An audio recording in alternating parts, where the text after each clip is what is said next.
Mindoro City. And there's only one answer.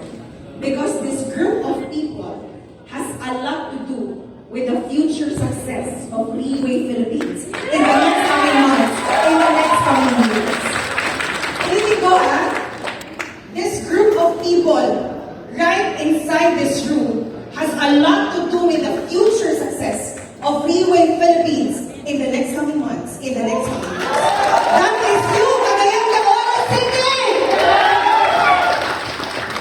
I'm very much excited to be here. Are you guys excited to be here this afternoon? Yes. Do you feel blessed to be inside this room this afternoon? Yes. I do feel blessed because science says that in any group, of movement of population, that only 10 to 15% become successful.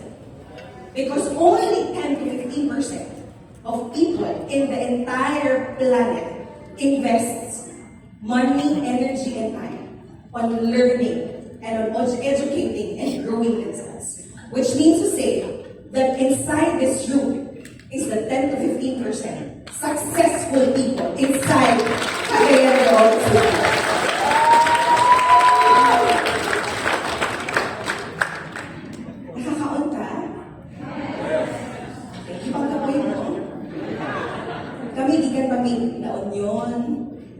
That we were in Jensen the other day, dropping by Davao, and now we're in Kayumanggi City. And do we guys know why we are here this afternoon? Are you clear of why you are here this afternoon? Yes. I don't know why you are here, but one thing is for sure, we have come here, and it's never because of the food. Unlike all the past events of Team Kayumanggi and Freeway Philippines in the last 5 years, a lot of people would come, even me, even Lindy Lu when we started. We attended our very first event, not because of the product, not because of the company, but because of food. Totoo yun.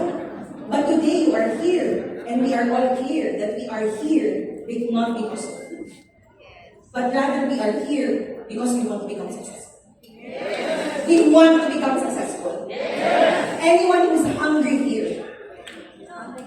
Hungry for success! So, welcome to the third leg of our Team Kayumanggi Roadshow, the first in the entire history of Freeway Philippines. So, a week ago, we were actually in La Union, in the northernmost part of the Philippines.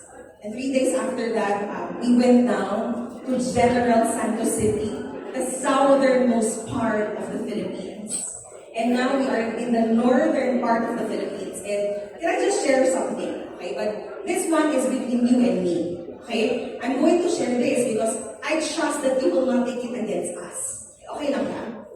So, isa sa mga nagiging bonding namin ngayon, okay, of the speakers, okay, who are here tonight, okay, is that whenever we would travel, okay, we would put on music, okay, and there was this one time that I needed to find out something, and so what I did was that I volunteered. I told Miss Rose, ako na po yung mag-DJ sa akong music, okay, and I put on 1960s music. You guys listen to 1960s music? Okay. No, katumagi ka 1960s nila. I do love music from the 1960s. So I put on the music, okay? And I love 1960s music, but beyond that, I put on that kind of music because I wanted to find out something. I wanted everybody inside that van to fall asleep. Okay? Gusto na ako makatulog sila because I wanted to find out kinsa sa among ang unong ang pinakakusog muhagok. And naano ko ito ba sa pagkakaroon? Okay, pero the winner shall be announced at the end of your watch. Pwede bang palakpakan natin ang mas you know, I hate people who snore. Okay? Tama ba? You hate your husbands, right? Okay. I hate people who snore. But then, you know, lately, never did I imagine that the sound of snoring from this group of people would no longer become annoying, but it would become like music to my ears. And to tell you honestly, today, every time I would hear them snore, every time they would fall asleep while traveling, talagang instead of me ma-annoy o mairita, I would tell to myself, I love the sound of snoring. But only coming from these people. Pwede bang palakpakan natin ang mga speakers? And the last, how many days has it been? From September 7 to September 14? 7 days. No, it's been 7 days and we have gone to northern Luzon, southern Mindanao, and now to northern Mindanao. This is northern Mindanao, right? Okay. Thank you so much for that, Benjo. So parang nakabalon ako. Medyo hinay-hinay din ang northern Mindanao. This is northern Mindanao, right? Yes! I think you can do better than that. This is northern Mindanao. Yes! We always believe that if we want to become successful, we have to do it right from the very beginning. Do not wait, for a lot of chances, but do it right and do it fast from the very beginning. So today, I'm giving you one more chance. This is northern Mindanao. Yes! Pwede bang palakpakan natin ang mga. So the last 7 days have been it has been very humbling, no? It's been a very humbling experience. When we were in La Union, at the end of the program, one leader has thought of gifting all the other speakers, with a blanket. And not just a blanket, but all of these blankets are actually personalized. Ibig sabihin, blanket ko, Faith Ann, Gerard, Benjon, Rose Ann, and China de la Sena. Imagine, we're gonna go on a roadshow for about 2 weeks, and a person has thought of blankets. Ibig sabihin, this person must care so much for the people that he is with. Tama ba? Okay? And that is actually our team in Phoenix King Bernard. Sabi ko, ako siya habol. Okay? Punong kalugar iyang adtuon para mo to, pero nakamuna ko siya habol. And when we went down to General Santos City, it's a very gratifying and humbling experience as well because when we arrived on that night, we were greeted with a very sumptuous dinner by our leaders, our team lead, Annabel Maliento. And then the following day, because they knew that we would be traveling again, pag nauna ko sa hotel lobby, na ay pa-send off ang mga leaders, okay? Ate Ann again and Ate Yankee, they gave us food para sa dala. And papalakasan natin ang mga leaders. This is me pressuring the rest of the area. So, and when we got here in Cagayan de Oro City, one of the leaders again thought of gifting us with neck pillows. Okay? Kasi, syempre, we'll be traveling for another 10 days, I think. And so, we were very touched. Nalangin siya sa ako. Faith, pwede ba akong magulit? Sabi ko, hindi. Mga artista di ata nakalaking taping takamon. So, bawal ulit. And then, siya, sige lang mag-errands lang ko. Okay? Pagawasan lang good ko. Because, we're traveling all together. No, we stay in the same hotel. We stay in the same transportation. We stay in the same car. We do everything together. In the last 7 days and in the next coming days, we do everything together. Kulang na lang baligo niyo sabay-sabay. So, kung ninghangi yung siya, nung gawa siya kay mag-errand siya, I was very surprised because when he got back to the hotel, he was already bringing with him snacks for the entire team and neck pillow for the entire team. That's our team military suspension. So, the past 7 days, I tell you, despite all the negativities, despite all the problems that's going around, being with the 7 people, I tell you, it makes me realize that I am in the right team today. And that is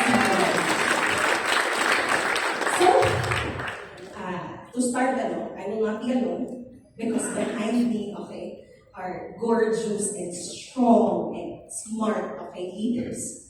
And but before we proceed, going back, we have to be very clear on why we are here this afternoon. Because we will be spending the most important asset that we have. I, the speakers, the entire team, and even those people who are coming in for the first time, pwede bang palakpakan na to? People who are coming in for the first time. We have to be very clear on why we are here, because we are going to be spending the most important asset that we have. People think that our most important asset is our money, our car, our talents, our resources. But actually, it is our time that is the most important asset that we have to give. Because once we spend it, we can never get it back. We can never get it back. And so tonight, you are not only spending your time, but basically, we all are spending and investing our life this afternoon. And our hope, our prayer, is that you will not get out of this room empty-handed. By the time that you get out of this room, that will be the start of the transformation of your life. Pwede bang palakpakan natin? The speakers, none of the speakers today are non-Readway. All of the speakers this afternoon are coming from Readway International. You see, you will never see business gurus or motivational speakers from outside going up Readway stage. And it's not because we don't believe in them. It's not because we discredit them. But it's because Readway International believes that the people who are actually becoming successful in the business are the only ones who have the right to go up on stage and to teach others. So today, we have to be very clear. We are here because we all want to become successful. Yes. Today, two things. We are here because we want to be able to gain knowledge. We want to be able to gain wisdom. Okay, tama ba? And our speakers, I tell you, are one of the most qualified people to learn from, to gain wisdom from. But more important than knowledge, more important than learnings, more important than inspiration, we have to be able to obtain the most important thing this afternoon, and that is strength. Can you please tell the person right next to you, strength. More than wisdom, more than knowledge, more than inspiration, is to be able to get strength tonight. Strength. Yes, tama, strength. Okay? Why? Because as you decide to operate the business, as you decide to grow your own organizations inside, okay, we will soon realize that this business is no easy money at all. That this business is never going to be smooth sailing. And that along the way, there's always bound to be problems. Yes. So the most important thing to obtain tonight is strength.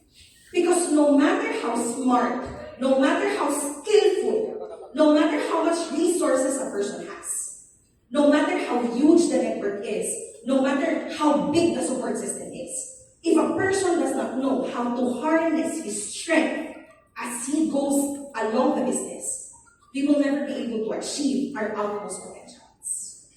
You see, this stage, Readway International, as a whole, we will soon realize is very much built on diversity.